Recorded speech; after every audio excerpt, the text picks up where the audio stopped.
کنتم تحبون اللہ، اگر تم اللہ سے محبت کرتے ہو تو پھر میری پیروی کرو۔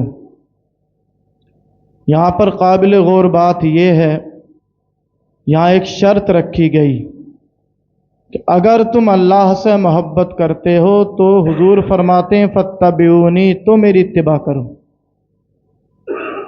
اور جب حضور کی اتباع ہوگی تو قرآن آگے جواب دیتا ہے کہ حضور کی اتباع میں تمہیں کیا ملے گا؟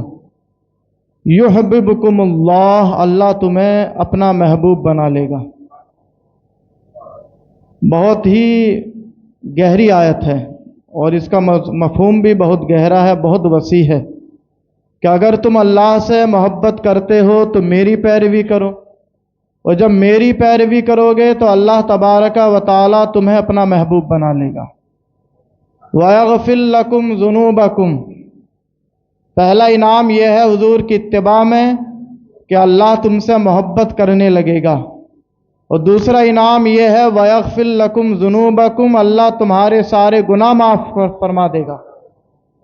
اور پھر آگے اللہ وعدہ بھی فرماتا ہے وَاللَّهُ غَفُورٌ الرحیم، اللہ تبارک و تعالی بڑا بخشنے والا، بڑا رحم کرنے والا ہے۔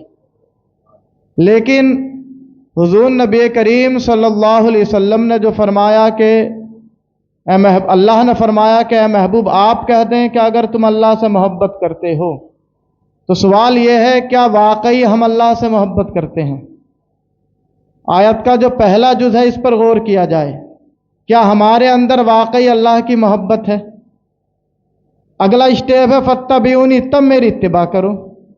پھر تیسرا انعام کیا ہے؟ یحببکم اللہ، اللہ تمہیں اپنا محبوب بنا لے گا۔ ویغفر لکم ذنوبکم، اللہ تمہارے گناہ بھی بخش دے گا۔ لیکن جو شرط ہے کہ اللہ تمہارے گناہ بھی معاف فرمائے گا، اللہ تمہیں اپنا محبوب بھی بنائے گا، اس کے لیے شرط کیا ہے؟ حضور کی زبان سے اللہ فرماتا ہے ان کنتم تحبون اللہ، اگر تم اللہ سے محبت رکھتے ہو تو پہلے انسان یہی غور کرے کیا مجھے اللہ سے محبت ہے؟ ہاں، اگر اللہ سے محبت ہوگی تو پھر بار بار انسان تقریر کیوں کرے گا کہ ایسا کرو، نماز پڑھو، یہ مت کرو، وہ مت کرو۔ جب اللہ سے محبت ہوتی ہے تو انسان خود بخود سیدھا ہو جاتا۔ پھر یہ کہنے کی ضرورت نہیں پڑے گی کہ آپ سود نہ کھائیں، نہ آپ سود لیں، نہ آپ سود کا کاروبار کریں۔ کتنے مسلمان سود کے کاروبار میں ملوث ہیں؟ لیکن اللہ کی اگر محبت ہوگی تو وہ سود کو ٹھوکر مار دے گا، کیونکہ اللہ نے خود قرآن کریم کے اندر ارشاد فرمایا کہ یتخبطہ الشیطان من المس، کہ جو بھی سود کھاتا ہے ہم اسے قبر سے ایسے اٹھائیں گے جیسے پاگل ہے وہ۔ کتنی بڑی سزا ہے سود خور کی کہ قبر سے جب وہ اٹھے گا تو پاگل ہوگا، حالانکہ دنیا میں کوئی پوری زندگی شراب پیتا رہے، زنا کرتا رہے، چوریاں کرتا رہے، اس کے بارے میں قرآن نے یہ نہیں کہا کہ جب ہم اسے قبر سے اٹھائیں گے تو پاگل بنا کے اٹھائیں گے۔ لیکن سود کے بارے میں یہ اللہ کا اعلان ہے کہ جو بھی سود کا کاروبار کرے، لین دین کرے، سود دے یا لے، دونوں کا حکم برابر ہے۔ قرآن کہتا ہے کہ جب وہ قبر سے اٹھے گا تو پاگل ہوگا، سارے اہل محشر اس پاگل کو دیکھ کر پہچان جائیں گے دنیا کے اندر سود کھا کر آیا ہے۔ لیکن سوال یہ ہے کہ اگر اللہ کی محبت ہے تو پھر سود کو ٹھوکر مار دو۔ ہاں، اگر اللہ کی محبت ہے، واقعی تم سب کو اگر اللہ کی محبت کا احترام ہے کہ ہم اللہ کی محبت کے دعوے دار ہیں، تو پھر سود کا لین دین کر کے پھر کیسے مسجد میں آ جاتے ہیں؟ شراب رات میں پی کے صبح کیسے فجر پڑھنا آ جاتے ہیں؟ جمعہ کیسے پڑھنا آ جاتے ہیں؟ گوارا کیسے کر لیتے ہیں ہم لوگ کہ پورا ہفتہ اللہ کو ناراض کرتے ہیں، پھر جمعے کے دن آ جاتے ہیں، پورا ہفتہ شراب پی، پورا ہفتہ ناجائز طریقے پر کمایا، حرام کمایا، پھر مسجد کے اندر آ گئے۔ تو اللہ تبارک و تعالیٰ تو سب کو جانتا کون کیا کام کرتا ہے۔ لیکن جو شرط ہے قرآن کریم کے اندر، اگر تم اللہ سے محبت کرتے ہو تو پھر میری اتباع کرو۔ اور یقیناً جب اللہ کے نبی کی اتباع کی جائے گی تو اللہ اپنا تم سب کو محبوب بنا لے گا۔ اور آپ دیکھیں ابھی جشن عید میلاد النبی کا جلوس نکلا ابھی پرسوں، اور کیا خرافات ہیں یہ جلوس کے اندر۔ دوسرے لوگ دیکھیں تو وہ حیران رہ جائیں کہ یہ اپنے نبی کا جشن ولادت منا رہے ہیں۔ پائپ روڈ پر تو باقاعدہ پٹاخے پھوڑے گئے ہیں، پٹاخے پھوڑے جا رہے ہیں،